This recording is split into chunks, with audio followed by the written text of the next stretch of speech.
এমনিতে আমার আল্লাহ জান্নাতীদেরকে ডাক দিয়ে বলেন, হে জান্নাতীরা, জান্নাতের ভিতরে প্রবেশ করেছো, তোমাদের কি কোনো আরো চাওয়া পাওয়া আছে নাকি? এমনিতে সকল জান্নাতীরা ডেকে ডেকে বলবে, প্রভু গো, জান্নাতের ভিতরে এত সুন্দর নাজ নিয়ামত দিয়েছো, এত সুন্দর এত কিছু দিয়েছো আল্লাহ, জান্নাতের ভিতরে আমাদের আর কোনো কিছু চাওয়ার নাই। এমনিতে আমার আল্লাহ রাব্বুল আলামিন সকল উলামায়ে কেরামদেরকে বলবেন, উলামায়ে কেরামেরা শুনে, তোমাদের কি আরো চাওয়া পাওয়া আছে নাকি? এমনিতে সমস্ত আলেম উলামারা ডাক দিয়ে বলবে, প্রভু গো, জান্নাতের ভিতরে আসল জিনিস পাই নাই, জান্নাতের ভিতরে আসল নিয়ামত পাই নাই। এমনিতে আল্লাহ ডাক দিয়ে বলবেন, এ জান্নাতীরা, আসল কোন জিনিস পাও নাই? এমনিতে জান্নাতীরা জবাব দিয়ে বলবে, প্রভু গো, জান্নাতের ভিতরে এত সুন্দর নিয়ামত পেয়েছি, আপনাকে আমরা জান্নাতের ভিতরে দেখতে চাই।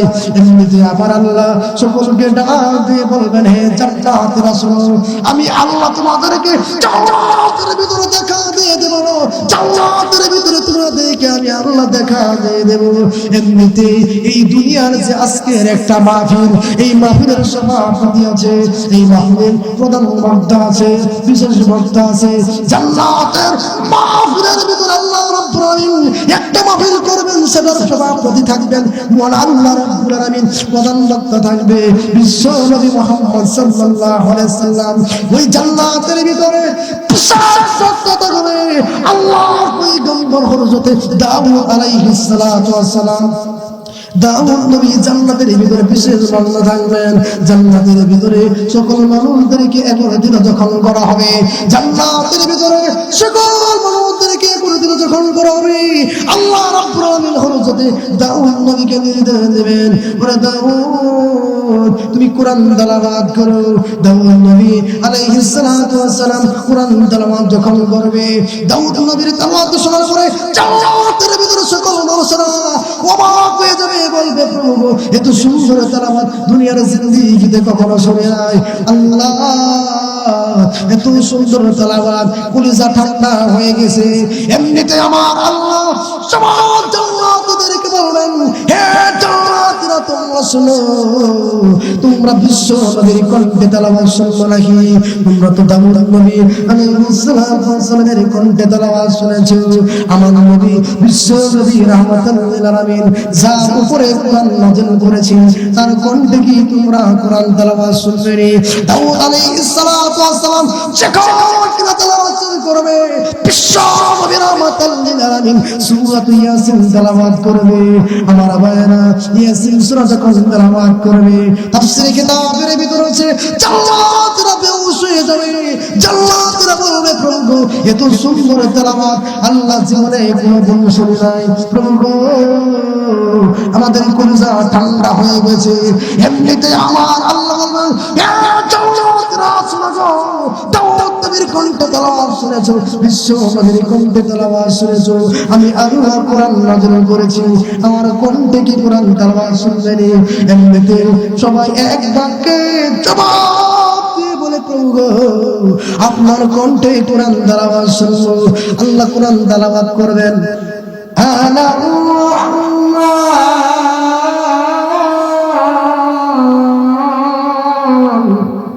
সারা জীবন পড়েছো আর রহমান।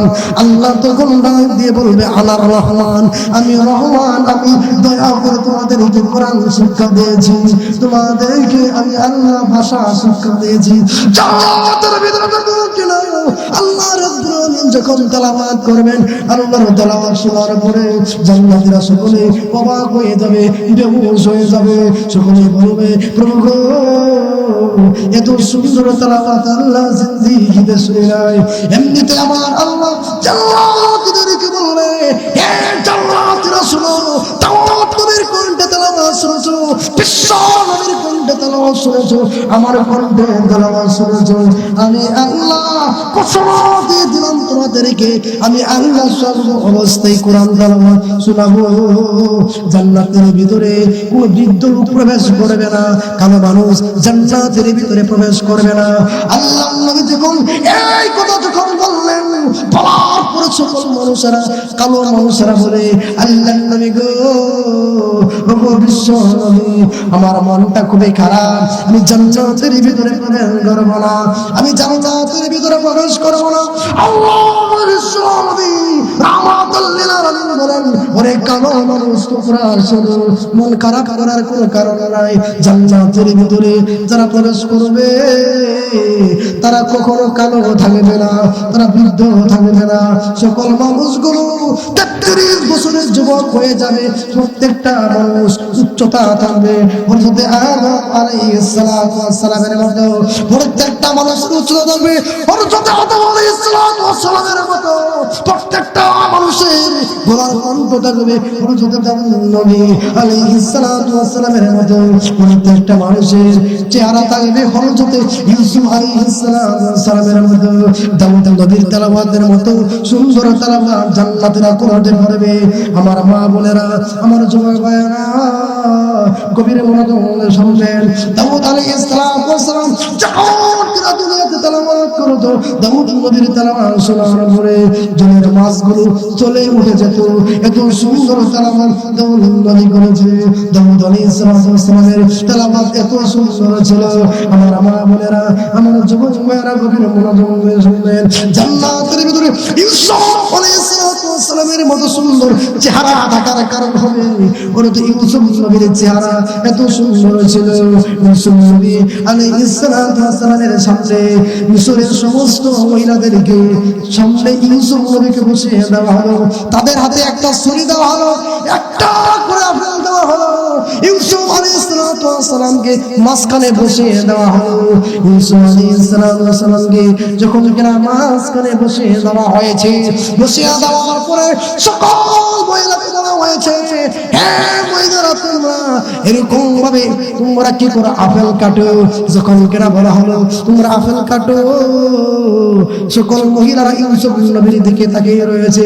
ইউসুফ নবীর চেহারা এত সুন্দর ছিল, ইউসুফ আলাইহিস সালামের চেহারার দিকে তাকাইয়া আপেল না করে হাতের আঙ্গুল পর্যন্ত কেটে ফেলেছে।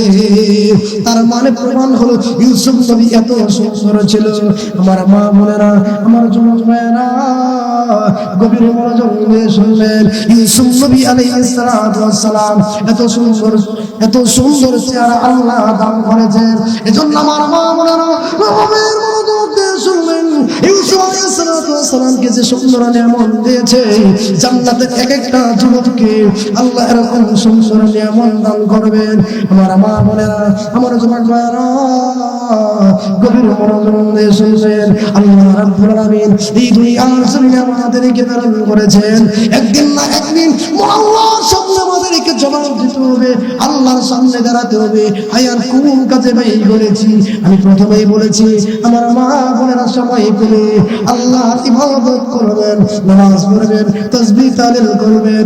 মানুষের সঙ্গে ও যত আলাপ করে কোনো লাভ নাই, কারণ মরার পরে আপনার আমার সঙ্গে একজনই হবে, তিনি হলেন মহান আল্লাহ। মহান আল্লাহ রাব্বুল আলামিন আমার আপনার সঙ্গী হবে। আল্লাহর সামনে আমার দাঁড়াতে হবে, ওই চিন্তা করতে হবে। এক যুবক সে অনেক নাফরমানি করেছে, নাফরমানি করতে করতে সীমা লঙ্ঘন যখন করেছে, নাফরমানি করতে করতে ওই যুবক একদিন সে আল্লাহর দরবারে তওবা করে ফেলে, ওগো আল্লাহ, আমি সারা জীবন ভর জিনা করেছি, সারা জীবন ভর বেবিচার করেছি, আল্লাহ আপনি যদি ক্ষমা না করেন আমার কোনো উপায় নাই। আল্লাহ ডাক দিয়ে বলেন, পৃথিবীর মানুষেরা, যত গুনাহ তোমরা পৃথিবীতে করেছো, যত নাফরমানি করেছো, আমার সামনে দাঁড়াইয়া যদি একটা বার চোখের পানি ছেড়ে দিয়ে কিন্তু আমি মহান আল্লাহ তোমার চোখের পানি নাকের ঢুকায় আসতে হবে, আমি আল্লাহ তোমার সারা জীবনের গুনাহ ক্ষমা করতে দেরি হবে না। এজন্য আমার মা বোনেরা, আমার যুবক ভাইয়েরা, গভীর মনোযোগ দিয়ে শুনবেন। আল্লাহ রাব্বুল আলামিন ওই জান্নাতের ভিতরে এত সুন্দর নিয়ামত রেখেছেন। জান্নাতের এক একটা ফলের ভিতরে 70 প্রকার স্বাদ থাকবে, এত সুস্বাদু হবে, জান্নাতের ভিতরে এত সুন্দর সুন্দর পাখি থাকবে, লাল রঙের পাখি, নীল রঙের পাখি, হরেক রকমের রঙের পাখি, এত সুন্দর সুন্দর পাখি। জান্নাতীরা যখন বলবে একটা পাখি আমি খাবো, একটা পাখি সঙ্গে সঙ্গে বুনা হয়ে তোমার সামনে চলে আসবে। আমার মা বোনেরা, জান্নাতের গাছগুলো কিরকম হবে? দুনিয়ার গাছগুলো শিকড় নিচের দিকে থাকে আর ফলগুলো উপরের দিকে থাকে, কিন্তু তাফসীরে কিতাবের ভিতরে হচ্ছে জান্নাতের ফলগুলো এত সুন্দর হবে, শিকড়গুলো উপরে থাকবে আর জান্নাতের ফলগুলো নিচের দিকে থাকবে।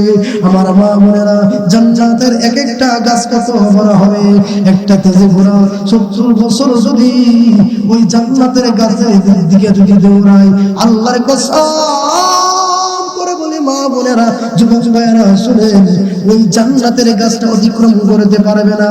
এত সুন্দর নিয়ামত আল্লাহ জান্নাতের ভিতরে রেখে দিয়েছে। আমার মা বোনেরা, গভীর মনোযোগ দিয়ে শুনবেন, কোরআনের ভিতরে আল্লাহ বলেন, আমি চাই আয়াতে কারিমা তেলাওয়াত করেছি, ওয়াতাসিমু বিহাবলিল্লাহি জামিআন ওয়া লা তাফাররাকু। আল্লাহর রশিকে আঁকড়ে ধরো, আল্লাহর রশিকে মজবুত করে ধরো, তা থেকে কখনো বিচ্ছিন্ন হয়ে যায় না। আমার মা বোনেরা, আপনার সংসারের ভিতরে আপনি 5 ওয়াক্ত নামাজ পড়েন, আপনার স্বামী নামাজ পড়ে না, কিন্তু আপনার এমনও আছে আপনার স্বামী নামাজ পড়ে কিন্তু আপনি নামাজ পড়েন না। কিন্তু আপনারা জানেন, এই যে দুনিয়ার জীবনগুলো বছরের পর বছর, মাসের পর মাস, সবগুলো কিন্তু শেষ হয়ে যাচ্ছে। 2024 সাল শেষ হয়েছে, 2025 সাল শুরু হয়েছে, এমন একদিন আসবে 2025 সাল শেষ হয়ে যাবে, 26-27 এরকম ভাবে সকল দুনিয়ার জীবনের হায়াত গুলো আপনার চলে যেতে থাকবে। একদিন আপনি দুনিয়া থেকে বিদায় হয়ে যাবেন, সেদিন আল্লাহর সামনে জবাব দিতে হবে। কি জবাব দিবেন ওই চিন্তা করেছেন নাকি? এরকম ভাবে আপনার আমার চিন্তা করতে হবে। আমার মা বোনেরা, না প্রমাণের দিকে যাওয়া যাবে না। আমার মা বোনেরা, গভীর মনোযোগ শুনবেন, জাহান্নামের কথা বলছিলাম, জাহান্নামের আযাব এত ভয়ঙ্কর হবে। আল্লাহর নবী বলেন, জাহান্নামের আগুন এত ভয়ঙ্কর, এত ভয়ঙ্কর হবে জাহান্নামের আগুন, দুনিয়ার আগুনের চাইতে 70 বছর তেজের আগুন হচ্ছে জাহান্নামের আগুন। আমার মা বোনেরা, আমার যুবক ভাইরা, গভীর মনোযোগ দিয়ে শুনবেন, ওই জাহান্নামের আগুন এত ভয়ঙ্কর হবে, দুনিয়ার এক প্রান্তে যদি জাহান্নামের আগুন রেখে দেওয়া হয়, অপর প্রান্তে যদি মানুষদেরকে দাঁড়া করা দেয়, জাহান্নামের আগুন এত ভয়ঙ্কর হবে, এত ভয়ঙ্কর হবে, সকল মানুষগুলো সিদ্ধ হয়ে যাবে। আমার মা বোনেরা, আমার যুবক ভাইয়েরা, গভীর মনোযোগ দিয়ে শুনবেন, আর বেশি লম্বা করব না। একদিন না একদিন আমাদেরকে আল্লাহর সামনে দাঁড়াতে হবে। ছোট্ট একটা গুনাহ বলে শেষ করে দেয়, ওই নাফরমান ব্যক্তি জাহান্নামের ভিতরে দাঁড়ায়া আল্লাহ রাব্বুল আলামিনকে বলবে, প্রভু গো, তোমার কাছে আমার একটা আবদার, একটা চাওয়া, ওই জান্নাতের গেটের সামনে আমাকে দাঁড়া করে দাও। এমনিতে আল্লাহ ডাকবে, বলবে, এই জান্নাতে জাহান্নামী ব্যক্তি, শুনো, তোমাকে জান্নাতের সামনে দাঁড়া করাবো, কিন্তু তুমি জান্নাতের ভিতরে ঢুকতে চাইবে না। যখন কিনা এই কথা বলবে, এই কথা বলার পরে ওই লোকটা ডাক দিয়ে বলবে, প্রভু গো, ঠিক আছে, আমি জান্নাতের ভিতরে ঢুকতে চাইব না। যখন কিনা ওই লোকটাকে জান্নাতের গেটের সামনে দাঁড়া করা দেওয়া হবে, এমনিতে জান্নাতের গেটের সামনে দাঁড়া করানোর পরে এত সুন্দর নিয়ামত দেখবে, মানুষ জান্নাতের ভিতরে ঘুরতেছে, জান্নাতের ভিতরে এত সুন্দর নাজ নিয়ামত দেখার পরে আল্লাহকে ডাক দিয়ে বলবে, প্রভু, একটা বারের জন্য আমাকে জান্নাতের ভিতরে ঢোকার অনুমতি দেন। আল্লাহ যদি জান্নাতের ভিতরে ঢোকার অনুমতি দেন, প্রভু আমি ওয়াদা দিলাম, জান্নাতের ভিতরে যদি ঢোকার অনুমতি দেন, আমি জান্নাত থেকে ঢুকবো আর জান্নাত থেকে বের হব, আমি জান্নাতের ভিতরে আর বেশিক্ষণ থাকবো না। আল্লাহ বলেন, ঠিক আছে, তুমি তোমার ওয়াদা ঠিক রাখবে। এমনিতে ওই ব্যক্তি জান্নাতের ভিতরে প্রবেশ করেছে। তাফসীরে কিতাবের ভিতরে আছে, জান্নাতের ভিতরে যখন প্রবেশ করার পরে ওই লোক আল্লাহ যে ওয়াদা করেছেন সেই ওয়াদা লঙ্ঘন, সেই ওয়াদার কথা ভুলে গেছে। এমনিতে আল্লাহ ডাক দিয়ে বলবে, ওই জান্নাত, ওই আমার বান্দা শোনো, তুমি যে ওয়াদা দিয়েছিলে সেই ওয়াদার কথা মনে আছে নাকি? এমনিতেই ওই লোকটা ডাক দিয়ে বলবে, প্রভু গো, জান্নাতের ভিতরে আল্লাহ আসার সুযোগ করে দিয়েছো আল্লাহ। আমি দুনিয়াতে দেখেছি মানুষ সাধারণ অবস্থায় একজন আরেকজনের সঙ্গে ওয়াদা লঙ্ঘন করে, কিন্তু জান্নাতে এসে দেখলাম জান্নাতের যে মালিক আল্লাহ রাব্বুল আলামিন সেই ওয়াদা লঙ্ঘন করেছে যখন কিনা। এই কথা যখন এই কথা বলার পরে আমার মা বোনেরা গরিব মনোযোগ দিয়ে শুনবেন, জান্নাতের মালিক ওয়াদা লঙ্ঘন করে, জান্নাতের মালিক যে ওয়াদা লঙ্ঘন করে, আল্লাহ রাব্বুল আলামিন বলবেন, হে আমার বান্দা, আমি কি ওয়াদা লঙ্ঘন করেছি? এমনিতে আল্লাহ রাব্বুল আলামিন ডাকলে বলবেন, কি ওয়াদা লঙ্ঘন করেছি বলো? এমনিতে দুই ইমানদার থেকে ডেকে বলো, প্রভু গো, কি ওয়াদা লঙ্ঘন করেছো? আল্লাহ তুমি বলেছো জান্নাতের ভিতরে যে ঢুকবে জান্নাত থেকে এসে কখনো বের হবে না। আমার মা বোনেরা, আমার যুবক বোনেরা, আমার মা বোনেরা, যুবক বোনেরা, গভীর মনোযোগ দিয়ে শুনবেন। এমনিতে আল্লাহ নাম দিয়ে বলবে, হে জান্নাতি ব্যক্তি শোনো, আমি আল্লাহ তোমাকে 10 দুনিয়ার সমান একটা জান্নাত দিয়ে দিলাম। আমার মা বোনেরা, ওই গুনাহগার ব্যক্তিকে আল্লাহ এক উসিলাই ক্ষমা করবে। আমার মা বোনেরা, যত গুনাহ করেন না কেন, যত নাফরমানি করেন না কেন, আল্লাহ এক উসিলাই দুনিয়া থেকে যখন আপনি বিদায় হয়ে যাবেন, আল্লাহ আপনাকে জান্নাতে প্রবেশ করাবেন। আল্লাহ বলেন, ইয়া আইয়ুহাল্লাযীনা আসরাফু আলা আনফুসিহিম লা তাকনাতু মির রাহমাতিল্লাহ।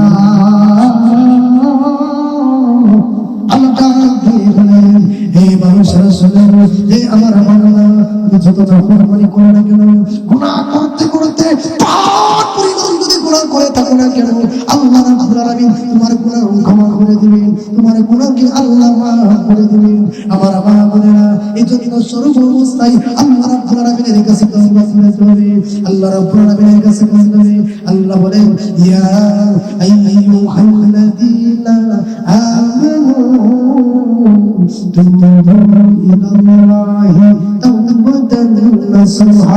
আল্লাহ ডাক দিয়ে বলেন, পৃথিবীর মানুষেরা সারা জীবন নাফরমানি করেছে, তওবা করার মতো যদি তওবা করতে পারো, আল্লাহ রাব্বুল আলামিন এই তওবা করার মতো তওবা করার কারণে তোমার সারা জীবনের গুনাহকে আল্লাহ ক্ষমা করে দিবেন। বেশি সময় নয়, 2 দিনের মধ্যে শেষ করব। আমার মা বোনেরা, আজকে মাহফিল শেষ হয়ে যাবে, আপনাদেরকে একটু বলে দিয়ে দিই, এই দুনিয়া থেকে আমাদের বিদায় হতে হবে। এজন্য আমি চাইতে আমাদের কথা বলেছি। 1 নম্বর হলো স্বামীর সঙ্গে কোনো বিয়াদবি করা যাবে না। 2 নম্বর হলো কোন অবস্থাতেই নামাজ কাজা করা যাবে না। 3 নম্বর হলো তাহাজ্জুদের নামাজ পড়তে হবে। আল্লাহ রাব্বুল আলামিনের সামনে যদি তুমি গোপন সম্পর্ক করতে পারো, আল্লাহর সঙ্গে যদি তুমি গোপন সম্পর্ক করতে পারো, আল্লাহ ডাকতে বলেন, ইয়া আইয়ুহাল্লাযীনা আমানু তাকুল্লাহা ওয়া কুনু মা'আস সাদিকিন। আল্লাহ ডাকতে বলেন, তোমরা আল্লাহকে ভয় করো এবং নেককার মানুষের সঙ্গী হয়ে যাও, নেককার মানুষের সঙ্গী হয়ে যাও। আমার মা বোনেরা, গভীর মনোযোগ দিয়ে শুনবেন। অনেক মা বোনেরা আছে একজনের সঙ্গী হয়ে একজনের গীবত করে, মহিলাদের একটাই দোষ, একজন আরেকজনের সঙ্গে গীবত করে। গীবত খাওয়া যেরকম মজা লাগে, গীবত করতেও কিন্তু মহিলাদের এরকম মজা লাগে। এজন্য মা বোনদের বলি, সারা জীবন যদি নাফরমানি করো, সারা জীবন তাহাজ্জুদের নামাজ পড়ো, সারা জীবন যদি তাহাজ্জুদের নামাজ পড়ে দিন শেষ করে দাও, আর যদি তুমি গীবত সাফায়াত করার আল্লাহর কসম করে বলি, গীবত সাফায়াত করার কারণে আল্লাহ রাব্বুল আলামিন তোমাকে জাহান্নামের ভিতরে ঢুকাবেন। এজন্য তো আমার বোনেরা, আল্লাহ সূরা হুমাযাতের ভিতরে বলেন, ওয়াইলুল লিকুল্লি হুমাযাতিন লুমাযা আল্লাযী জামা'a মালান মুআদ্দাদা ইয়াহসাবু আন্না মালাহু আখলাদা কাল্লা লা'উম্মাযান্না ফিল হুতামা ওয়া মা আদরাকা মাল হুতামা নারুল্লাহিল মুকাদা। যে সমস্ত মহিলারা গীবত করবে, যে সমস্ত মহিলারা এরকম ভাবে কিভাবে শেখার করবে, একজনের সামনে কথা বলে পিছনে আরেক কথা বলে, এরকম যদি কোনো মহিলারা বলে আল্লাহ রাব্বুল আলামিন ডাক দিয়ে বলেন এই মহিলারা তোমাদের জন্য জাহান্নাম আল্লাহ রেখে দিয়েছেন, এমন জাহান্নাম, এমন ভয়ঙ্কর জাহান্নাম, যে জাহান্নামের ভিতরে আল্লাহ তোমাদেরকে এমন ভাবে পোড়াবেন, যে জাহান্নামের ভিতরে পুরে তোমাদের হাড্ডি পর্যন্ত জাহান্নামের আগুনে গলে পচে যাবে।